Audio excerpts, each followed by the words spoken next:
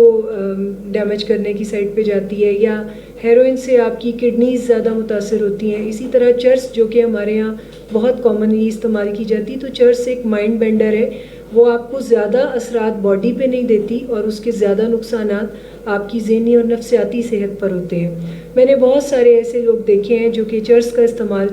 کچھ عرصہ کرتے ہیں تو وہ موڈ مزاج کی بیماری کا شکار ہوتے ہیں اور آہستہ آہستہ وہ بڑھتے بڑھتے سائیکوسس کی طرف چلے جاتے ہیں. تو اب جو کلاسیفیکیشن ہے کہ کوئی مریض کتنی ڈیٹیریوریشن کر چکا ہے اپنی زندگی میں، وہ ڈپینڈ کرتی ہے کہ اس کی ہسٹری کتنی ہے اور اس نے ڈیمیجز کتنے کریٹ کر رہے ہیں. کیا نشے سے صرف وہ ابھی ارلی سٹیج کی، یعنی صرف وہ عادت اور علت کا شکار ہوا ہے، یا اس کی جسمانی، ذہنی، نفسیاتی اس کے تعلقات کتنے بگڑ چکے ہیں اور اس کے روحانی تعلقات میں وہ کس درجے پہ ہے. تو اس کی اسیسمنٹ بنائی جاتی ہے اور اسی اعتبار سے اس کو میڈیکیٹ بھی کیا جاتا ہے اور اسی اعتبار سے اس کو تھیراپی میں بھی ڈالا جاتا ہے. اچھا، یہ بتائیں کہ آپ کے سینٹر میں جب کسی کا کوئی نفسیاتی مسئلہ ہو، کسی کا ذہنی مسئلہ ہو، تو اس کے ساتھ ساتھ اگر اس کو اور ڈیزیز بھی ہیں تو کیا اس کا باقی میڈیکل ٹریٹمنٹ بھی جاری رہتی ہے یا اس عرصے میں آپ لوگ روک دیتے ہیں؟ ایک اور دوسرا یہ کہ ساتھ ایک جو نشے میں مبتلا کوئی بھی مریض ہے اس کو معمولات زندگی میں واپس آتے ہوئے کتنا یہ ٹائم لگ جاتا ہے؟ اچھا، اس میں آپ کو یہاں پہ گائیڈ کرنا چاہوں گی. آپ کے دو سوال ہیں. پہلا سوال جس سے میں ایڈریس کرنا چاہوں گی کہ کیسے آپ کو اندازہ ہوتا ہے کہ یعنی جسمانی صحت کا ہم کیا کرتے ہیں. ڈیفینیٹلی دیکھیں، اگر جو نارمل لوگ ہیں ان کو بھی آپ جو میں اور آپ ہیں، ہم بھی اگر دیکھیں تو ہمیں اگر ہم صحت کے ساتھ بھی ہیں تو روزانہ کی بنیادوں پر کوئی بخار، کوئی کھانسی، کوئی گلا خراب، کوئی پیٹ خراب، اس طرح کی چیزیں معمول میں چلتی رہتی ہیں. اور ہمارے جو پیشنٹس جب اندر آتے ہیں وہ ایک لمبا عرصہ ڈرگس کے ساتھ گزارتے ہیں تو ان کی زندگی میں ایسی بہت ساری پرابلمز ہوتی ہیں جنہیں نشے نے دبایا ہوا ہوتا ہے. جیسے یہاں میں آپ کو مثال دوں گی کہ ایک میرا مریض جب ٹریٹمنٹ سینٹر کے اندر آیا تو اس کو آنے کے چند دن بعد اس کو شولڈر میں پین آنا شروع ہو گیا، اور جب ہم نے اس کا چیک اپ کروایا تو پتہ چلا کہ کوئی 7-8 سال پہلے اس کو ایک روڈ سائڈ ایکسیڈنٹ میں ایک سویئر قسم کی انجری ہوئی تھی، لیکن چونکہ وہ 7 سال سے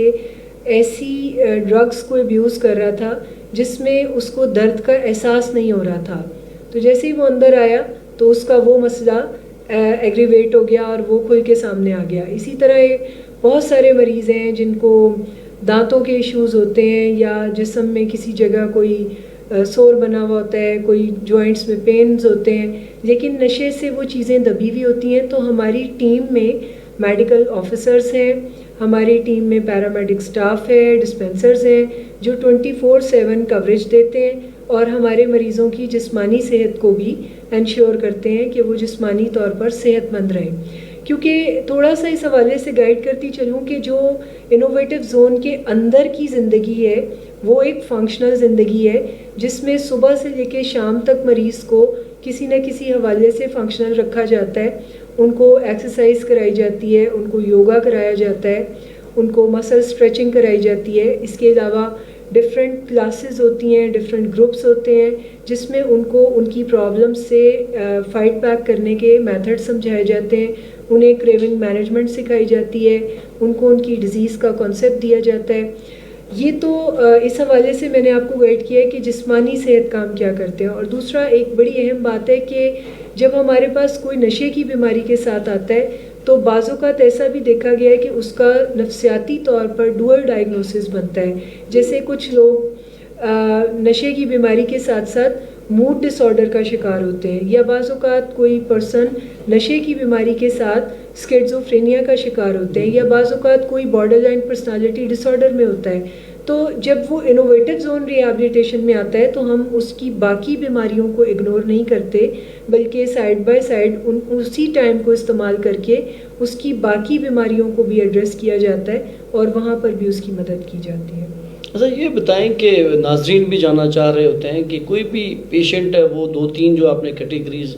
بتائی ہیں، کتنی ایک کاسٹ آ جاتی ہے کہ ایک عام بندہ ہے کہ وہ اس مرض سے نکلنے کے لیے ریہیبلیٹیشن سینٹر میں آئے، کتنا ٹائم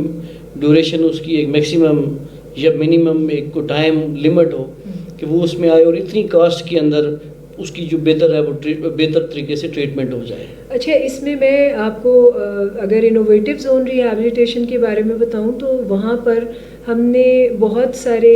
مختلف قسم کے بیک گراؤنڈ سے آنے والے افراد کو ہم نے اکوموڈیٹ کرنے کے لیے ایک سسٹم بنایا ہوا ہے، جس میں جب بھی کوئی فیملی انکوائر کرنے آتی ہے تو ہم ان کے سامنے ڈفرینٹ آپشنس رکھتے ہیں. جیسے کسی بھی ہاسپٹل میں آپ جاتے ہیں تو وہاں پر وارڈ سسٹم بھی ہوتا ہے، وہاں پر اے سی نان اے سی کیٹیگریز بھی ہوتی ہیں، وہاں پر وی آئی پی کیٹیگریز بھی ہوتی ہیں، وہاں پر ہر طرح کی، یعنی جس بیک گراؤنڈ سے کوئی ہمارے پاس آتا ہے ہماری کوشش یہ ہوتی ہے کہ وہ اپنے گھر میں جس طرح کی زندگی گزارتا آ رہا ہے ہم اس کو اس طرح کا ماحول کم از کم ضرور پرووائڈ کریں، اور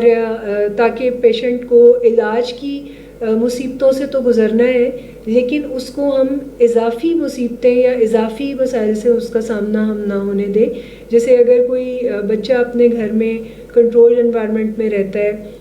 وہ لگژریز کو افورڈ کرتا ہے، تو ہمارے پاس ایسی کیٹیگریز بھی ہیں کہ وہ اپنی لگژریس لائف کو بھی وہاں پہ لیڈ کرے اور وہ ساتھ ساتھ اپنے علاج کو بھی جاری رکھے. لیکن اگر کوئی فیملی زیادہ اچھا افورڈ نہیں کر سکتی تو ان کے لیے وارڈ کے جو پیکج ہیں وہ بھی ہیں. تو اٹ ڈپینڈس کہ آپ جب ٹریٹمنٹ سینٹر وزٹ کرتے ہیں تو آپ کس کیٹیگری کو چوز کرتے ہیں اور جو آپ کی اپنی افورڈیبلٹی ہوتی ہے اس کے اعتبار سے آپ اپنے پیارے کے لیے ٹریٹمنٹ کا انتخاب کرتے ہیں. بہت شکریہ عطرت زہرا صاحبہ. ناظرین، جس طرح سے انہوں نے بتایا کہ نشہ صرف یہی نہیں ہے کہ آپ شراب پی رہے ہوں، آپ ہیروئن، چرس یا کسی اور استعمال میں ہوں، اپنی زندگی کے معمولات میں ہٹ کے کچھ بھی ایسا ہو رہا ہو کہ جس سے آپ کی اپنی لائف، آپ کی فیملی کی لائف، آپ کی سوشل لائف اگر متاثر ہو رہی ہے تو اس کو غور سے دیکھنے کی ضرورت ہے کہ آپ کہیں کسی ایسے نشے میں تو مبتلا نہیں ہیں کہ جس کا علاج ضروری ہے. اور علاج کے لیے یقیناً آپ کو ایکسپرٹس کی ضرورت رہتی ہے اور انوویٹو زون یہ فیسلٹی پرووائڈ کر رہا ہے. اور کسی بھی وقت آپ ان سے رابطہ کر سکتے ہیں، کامنٹ باکس میں آپ ہمیں بھی رجوع کر سکتے ہیں اور ہم وہ جو انفارمیشن ہے وہ انوویٹو زون تک پہنچائیں گے اور اس نشے کو ایک مشن کے طور کے اوپر ہم اس کو لے کے چلتے ہیں کہ اس کو ہم نے ختم کرنا ہے یا اس کو ہم نے کم سے کم رکھنا ہے. تو انشاءاللہ ایک اور نشست کے ساتھ جلد آپ کے سامنے پھر حاضر ہوں گے. تب تک کے لیے اجازت دیجیے گا. اللہ حافظ.